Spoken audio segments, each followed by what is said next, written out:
la Sainte Seine, nous allons lire dans le livre d'Ésaïe chapitre 53. Amen. Alléluia.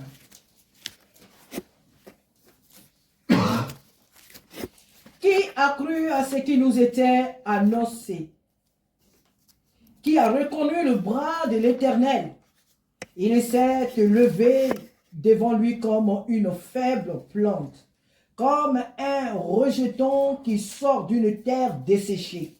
Il n'avait ni éclat ni beauté il n'avait ni éclat ni beauté pour attirer nos regards, et son aspect n'avait rien pour nous plaire.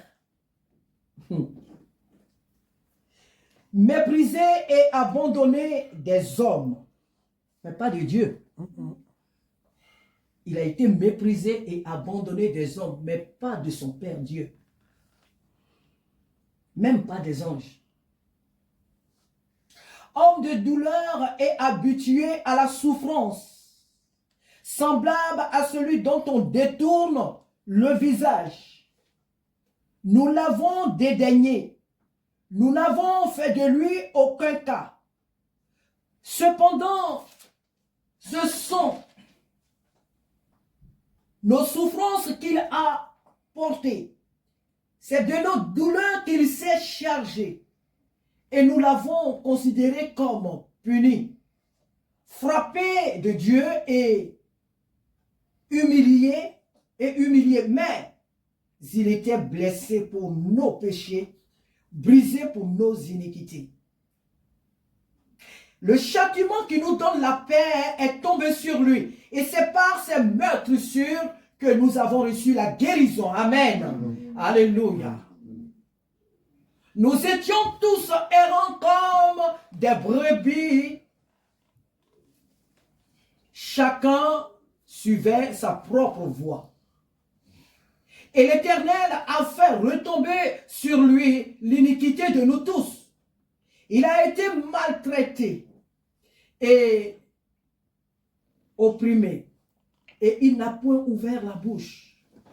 Semblable à un agneau qu'on mène à la boucherie, à une brebis muette devant ceux qui l'attendent. Il n'a point ouvert la bouche. Il a été enlevé par l'angoisse et le châtiment. Et parmi ceux de sa génération, qui a cru qu'il était retranché de la terre des vivants et frappé pour les péchés de mon peuple? On a mis son tombeau parmi les méchants. On a mis, excusez-moi, il fait un peu noir. On a mis son sépulcre parmi les méchants, son tombeau avec le riche. Quoiqu'il n'ait point commis de violence, merci, et qu'il n'y ait point eu de fraude dans sa bouche. Il a plu à l'Éternel de le briser par la souffrance. Après avoir livré sa vie en sacrifice pour le péché, il fera une postérité et prolongera ses jours. Et l'œuvre de l'Éternel prospérera entre ses mains. Amen. À cause du travail de son âme, il rassasiera ses regards par sa connaissance. Mon serviteur juste justifiera beaucoup d'hommes et il se chargera de leurs iniquités. C'est pourquoi je lui donnerai sa part avec les grands. Il partagera le butin avec les puissants parce qu'il s'est livré lui-même à la mort et qu'il a été mis au nombre des malfaiteurs parce qu'il a porté les péchés de beaucoup d'hommes et qu'il a intercédé pour les coupables. Alléluia. Le français était assez clair. Est-ce qu'il faut encore expliquer quelque chose ici? Est-ce que ce passage a été ce matin lu au sens figuré pour qu'on le mette au sens propre? Nous avons compris ce que Christ a souffert pour toi, pour moi, pour nous tous ici. C'est pour nous que Jésus a connu ces choses. Ésaïe était un prophète de l'Ancien Testament. Ésaïe n'était même pas proche de la Nouvelle Alliance. Et Dieu lui donne la révélation de ce que Jésus allait souffrir plus tard pour l'humanité. Ésaïe avait cette espérance. C'est pourquoi quand il prêche en disant qu'une vierge aura un fils, et quand il le prédisait, imaginons-nous en notre temps aujourd'hui, où toi et moi nous prophétisons en disant qu'une vierge aura un fils. Ésaïe, ce prophète, a été l'objet de mépris. Il a été l'objet de sarcasme. Il a été l'objet d'un grand mépris pour le peuple hébreu à cause de ces prophéties qui parlaient déjà de Jésus-Christ.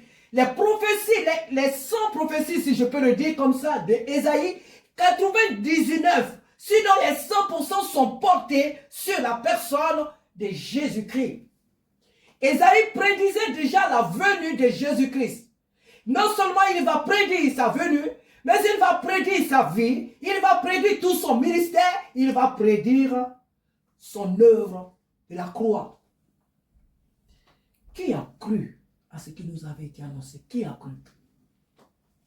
Qui est-ce qui a cru? Lorsque je disais qu'une vierge aura un fils, que Israël aura un fils qui viendra le délivrer des mains de ses oppresseurs. Un fils qui viendra établir un gouvernement humain, qui viendra les libérer physiquement des mains des Romains. Non, il viendra libérer les âmes. Il viendra libérer les âmes des prisons sataniques. Il viendra sauver des vies. Même les Romains qui occupaient Israël dans ce temps avaient aussi besoin de son salut, avaient besoin de Jésus-Christ. Alléluia. Ésaïe prédit la souffrance de Jésus-Christ. Mais la souffrance de Jésus-Christ n'est pas une souffrance de désespoir. Ce n'est pas une souffrance que, oh, quelqu'un va venir, il va souffrir, il va être martyrisé, il va être blessé, il ne va rien dire, et ils vont le conduire à la boucherie, comme à la boucherie, ils vont le tuer, et puis les choses s'arrêtent là. Non, c'est une mort d'espérance. C'est une souffrance d'espérance. C'est une souffrance de délivrance. C'est une souffrance d'espoir. C'est une souffrance de salut. Ce n'est pas une souffrance vide de sens. Non. Jésus va souffrir pour apporter le salut à l'humanité. Jésus va venir souffrir pour toi et pour moi, pour que nous ayons le salut, la vie éternelle. Pour que notre passage sur cette terre ne soit pas un passage vain. Pour que notre vie sur cette terre ne soit pas une vie vaine. Parce que l'oppresseur a pris possession des êtres humains. Et pour les libérer, il fallait un sacrifice. Jésus ne s'est pas contenté de dire « Je vous aime, venez à moi, vous tous qui êtes fatigués, chargés, et je vous donnerai du repos. » Non, Jésus n'a pas dit que des simples mots. Il s'est offert à Dieu en sacrifice. Amen. Il nous a aimés d'un amour sacrificiel. Jésus a versé son sang. Son corps a été déchiré. La Bible dit que ses os, sauf ses os qui n'ont pas été brisés. Mais Jésus a été blessé, meurtri pour nos iniquités. C'est à cause de nous que Jésus a connu ces choses. C'est à cause de nous. C'est pourquoi, enfant de Dieu, lorsque tu traverses des moments difficiles, tu n'as pas à baisser la tête. Dis à la situation que Jésus-Christ, ce n'est pas le langage de certains chrétiens qui disent Jésus a souffert, moi je ne vais plus souffrir. Là où le maître est passé, tu passeras là. Si tu es vraiment son disciple. Amen. Là où le maître est passé, tu passeras par là. Ce n'est pas que Jésus a souffert, je ne vais plus souffrir. Jésus a été malade, je ne serai plus malade. Non. Mais parce que Jésus a souffert pour mon salut, je sais qu'il sera avec moi dans cette situation. Parce qu'il a connu la douleur, il a connu les humiliations, il a connu cette épreuve que moi je traverse, il sera là pour me soutenir, il sera là pour m'aider à la traverser. C'est de cela qu'il est question. Ça sert à quoi de dire aux gens, venez à l'église, quand tu ne sais pas par quel moyen ils doivent venir à l'église. Ça sert à quoi de dire aux gens, oh vraiment j'aimerais que vous soyez propres, j'aimerais que vous vous habillez bien, sans qu'ils n'aient les moyens qui va les amener à être propres, qui va les amener à être bien habillés. le maître, les disciples passeront toujours là où le maître est passé. Car chaque disciple est l'image de son maître. Chers frères en Christ, évitons de penser que Jésus a souffert, nous ne souffrons non plus. Mais c'est parce qu'il a souffert que nous aussi nous allons souffrir. Mais dans n'importe quelle souffrance où nous nous trouverons, où nous serons plutôt, Christ sera là toujours pour nous délivrer. Il apporte sur lui toutes nos fautes. La Bible dit que par ses meurtrissures, nous avons reçu la guérison. Jésus a été meurtri pour nous libérer. Jésus a été crucifié pour nous libérer. Jésus a été ressuscité pour nous justifier. Il est sorti de la tombe avec nous. Nous ne sommes pas un peuple n'importe qui. Nous ne sommes pas une nation de n'importe qui. Nous sommes un peuple mis à part, une génération mise à part pour révéler la puissance de Jésus-Christ, pour révéler la gloire de Jésus-Christ. Si les autres ne croient pas, toi et moi, nous devons croire parce que nous savons ce qu'il fait chaque jour dans nos vies. Si ceux du dehors ne croient pas, qu'ils ne croient pas. Nous savons, nous, ce que Dieu fait dans leur vie, dans les nôtres. Nous sommes témoins de ses œuvres. Nous sommes les témoins des œuvres de l'Éternel. À lui seul soit toute la gloire ce matin. Alléluia. À lui seul soit toute la gloire. La Bible dit qu'il a plu à l'Éternel de le briser par la souffrance. Après avoir livré sa vie en sacrifice pour le péché, il verra une prospérité et prolongera ses jours. Et l'œuvre de l'Éternel prospérera entre ses mains. Que l'œuvre de l'Éternel prospère entre nos mains. Alléluia. Que l'œuvre de l'Éternel prospère entre nos mains. Que l'œuvre de l'Éternel prospère entre nos mains. Que la guérison de l'Éternel soit la part de chacun de nous. La guérison que procure le corps et le sang de Jésus-Christ. La guérison que procure le sang de Jésus. Amen. La guérison que procure le corps de Jésus. La guérison que procure le sang de Jésus-Christ. Que cette guérison soit la nôtre ce matin. Soit la part des uns et des autres ce matin. Alléluia. Que son nom soit béni au nom de Jésus-Christ. Amen. Alléluia. Alléluia. Sois glorifié, Saint-Esprit. Sois glorifié, Abba Père, parce que tu es souverain.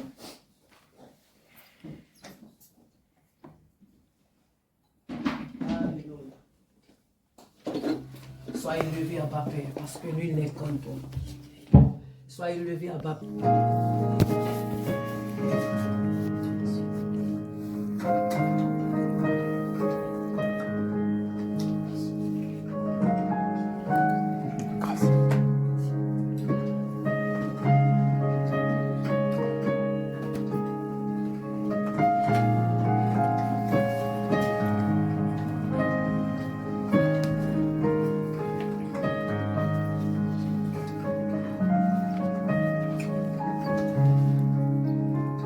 Alléluia.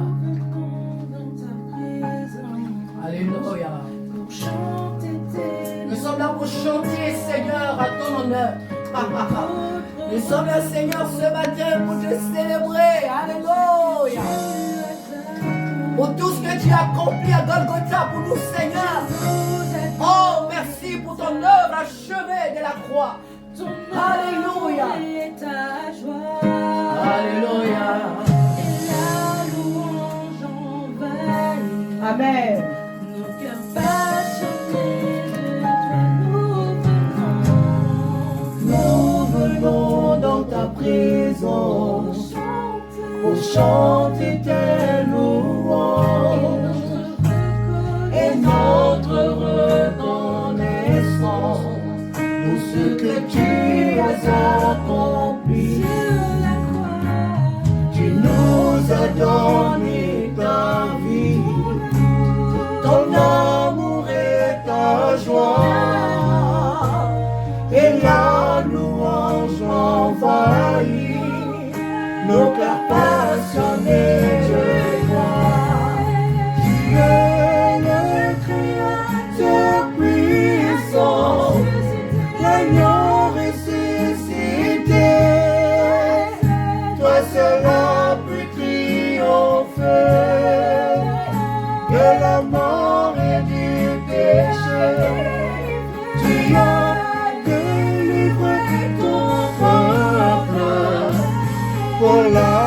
liberté. Je veux suivre tes pas.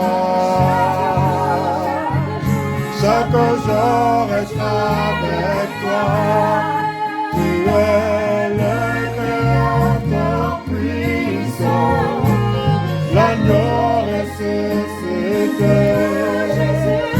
Toi seul peut triompher de la mort et du péché. Tu as délivré ton peuple pour la vraie liberté. Je veux suivre tes pas. Chaque jour être avec toi. Je veux suivre tes pas. Chaque jour être avec toi. Je veux suivre tes pas. Chaque jour être avec toi. Je veux suivre tes pas. Chaque jour être avec toi. Je veux suivre tes pas. Chaque jour être avec toi. Je veux suivre